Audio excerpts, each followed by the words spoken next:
స్టోరీలోకి వెళ్లే ముందు మా ఛానల్ని సబ్స్క్రైబ్ చేయండి. చంద్రబాబు సంచలన నిర్ణయం. వారంతా హ్యాపీయేనా?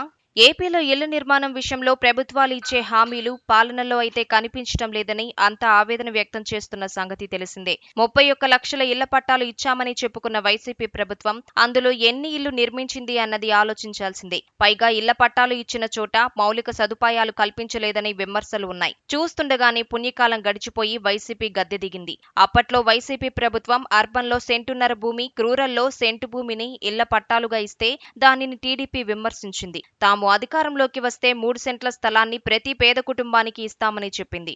ఆ మేరకు ఇప్పుడు టీడీపీ కూటమి సర్కార్ ముందుకు కదులుతోంది. తాజాగా గృహ నిర్మాణ శాఖ మీద సమీక్ష చేపట్టిన చంద్రబాబు పేదలకు శుభవార్త వినిపించారు. ఇక మీదట కొత్త లబ్ధిదారులకు గ్రామాల్లో 3 సెంట్లు, పట్టణాల్లో అయితే 2 సెంట్లు స్థలం ఇవ్వాలని ప్రభుత్వం నిర్ణయించింది.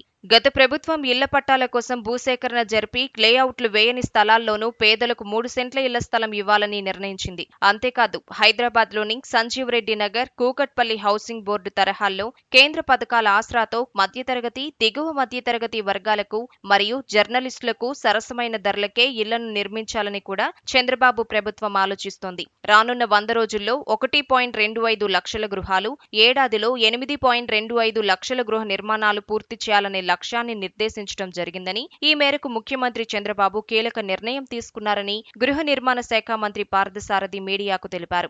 అందుకు తగ్గట్లుగా త్వరలోనే సర్వే నిర్వహించి కార్యాచరణ ప్రణాళికను రూపొందించనున్నట్లు మంత్రి తెలిపారు. అదేవిధంగా చూస్తే కేంద్ర ప్రభుత్వం బడ్జెట్లో 4 లక్షల రూపాయల యూనిట్ కాస్టుతో వచ్చే ఏడాది మార్చి నుండి మంజూరు చేయడం జరుగుతుందని ప్రకటించిన నేపథ్యంలో రాష్ట్ర వ్యాప్తంగా అర్హులైన వారిని గుర్తించి లబ్ధి చేకూర్చేందుకు త్వరలోనే సర్వే కూడా చేపట్టనున్నట్లు మంత్రి తెలిపారు. మొత్తానికి చూస్తే పేదలకు ఇది శుభవార్తగానే ఉంది. అయితే వైసీపీ ఇచ్చిన 31 లక్షల పట్టాలు తీసుకున్న వారికి మాత్రం ఇప్పుడు కొత్తగా న్యాయం జరిగేది లేదని అంటున్నారు. కూటమి ప్రభుత్వం కొత్తగా లబ్ధిదారులను ఎంపిక చేసి వారికి మాత్రమే 3 సెంట్ల స్థలం ఇస్తుందని అంటున్నారు. అయితే వైసీపీ ప్రభుత్వం భూసేకరణ జరిపి పట్టాలు ఇవ్వకుండా లేఅవుట్లు వేయకుండా వదిలేసిన చోట్ల మాత్రం 3 సెంట్ల స్థలాన్ని ఇచ్చేందుకు సుముఖంగా ఉంది. ఒక విధంగా చంద్రబాబు ప్రకటించిన ఈ నిర్ణయాలు కొత్త లబ్ధిదారులకు ఎంతో మేలు చేస్తాయని అంటున్నారు. మరి కేవలం సెంటు జాగా మాత్రమే గత ప్రభుత్వంలో దక్కించుకున్న లబ్ధిదారులు ఇదంతా చూస్తూ ఊరుకుంటారా, లేక తమకు కూడా న్యాయం చేయమని కోరుతారా అన్నది చూడాల్సి ఉంది.